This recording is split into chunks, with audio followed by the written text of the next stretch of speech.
ljubav prema sebi.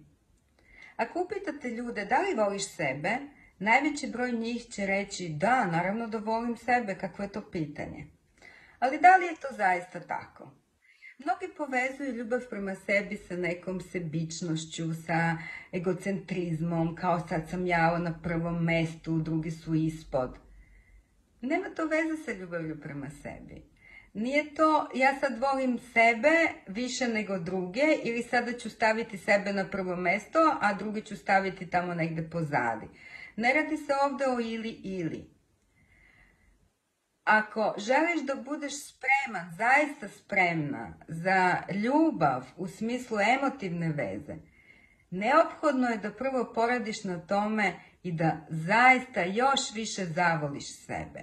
Jer ljubav prema sebi, to nije jedna konačna situacija, konačno stanje ili nivo koji mi dostignemo, sada dobro, sad sam ja ovde i ja sad volim sebe, sada mogu da radim na drugim temama ili problemima.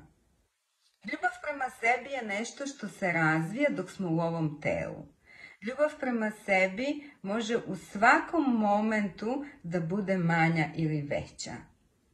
Jer život nam daje razne iskušenja, život nam daje razne situacije. I nije stvar, ja sad radim na sebi, da povećam ljubav prema sebi, pa poslije ću drugo, pa poslije ću treće. Radi se sve istovremeno, nema tog ili. Šta zapravo znači ljubav prema sebi? Prvo znači to da poštuješ sebe, ali šta znači i to poštovanje? To je ono kada počneš da vodiš brigu o sebi, ali ne mislim na to sad ja se brinem, imam puno briga, nego vodim brigu o sebi, o svom zdravlju, o svojoj vitalnosti, o svemu onome što može da dobro utiče na moje telo i psihu. Jer mnogi ljudi to zaboravljaju, postavljaju ciljeve, hoću želje, hoću ovo, hoću ono. A cilj na ciljevima ili početak rada da ostvariš nešto u životu je da budeš u dobroj kondiciji, da budeš vitalan, vitalna, da iz tebe bruji energija. Jer mnogi počinju da rade na ciljevima, a ono su skroz dole, down što bi se reklo, iscrpljeni, umorni, život ih pregazio. Kako ćeš iz te energije da ostvaruješ svoje ciljeve ili svoje želje ili da ostvaruješ svoje snove? Možeš da upotrebiš koju god hoćeš tehniku, i energetsku, i coaching, i sve. Ali ako ti nemaš u tebi te životne energije, tog elana, džabe je sve drugo.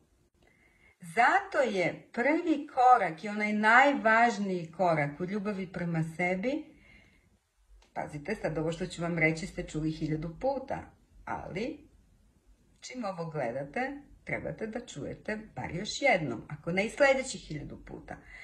I to ne zato što je neko glup pa ne može da zapamti. Mi sve ovo znamo, mi imamo informacije o svemu tome. Ali stvar je šta to zaista znamo, da li to primenjujemo što znamo. Sigurno ste čuli za zdravu hranu, bez obzira na koji sada način se hranite ili bi želi da se hranite. Sigurno ste čuli da trebate dovoljno sporta da radite, da primenjujete, da budete na svežem vazduhu, na suncu, mislim kad nije tako jako. Da šetate u prirodi, u šumi, da osim tih stvari obratite pažnju na vaše emotivno stanje, da obratite pažnju na to kako se osjećate, da imate celo vreme, pored te fizičke, da kažemo, higijene ili telesne higijene, da imate i emotivnu higijenu. I to svi znaju, ali ko primenjuje? Sada je stvar kako da to primeniš. Počni malim koracima. Kako bi bilo da ujutru ustaneš i kažeš šta je to danas što mogu da uradim dobro za sebe? Neka to bude jedna stvar, jedna jedina stvar. Hajde danas ću da popijem 1 kafu manje, na primjer. hajde danas ću da se siđem iz autobusa jednu stanicu pre, pošto se nemam vremena za sport, barem da otpešačim jednu stanicu. Ili, hajde parkirat ću kola negde dalje pa malo da propešačim. To su ti sitni koraci koji idu u smeru ljubavi prema sebi.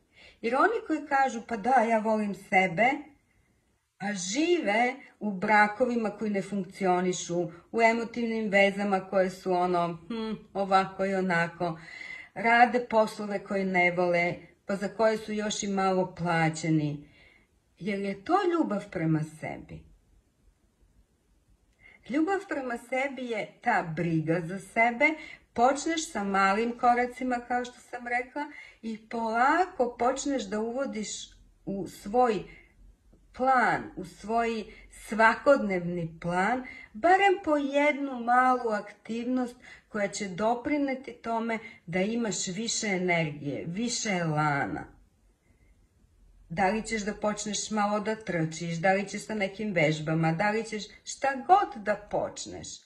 Počni polako, jer od velikih planova, od sutra idem 3 puta u fitness ili 3 puta na ovo ili 5 puta tamo, trčim svakog dana po pola sata. To se obično završi za 2-3 dana. Toliki entuzijazam. Ili neko i ne počne. Počni malim koracima i vidi kako svakoga dana tvoja energija raste. Idi malo u svesnost, čime se hraniš. Aha, kad pojedem ovo, kako se posle toga osjećam. Ako uradim sport, kako se posle toga osjećam. I kada ti dođe sad ne mogu, poveži se sa onim stanjem posle toga. Kako se osjećaš osveženo, kako se osjećaš relaksirano, kako imaš više energije, više elana, više snage. I počni tim malim koracima i povećavaj ih.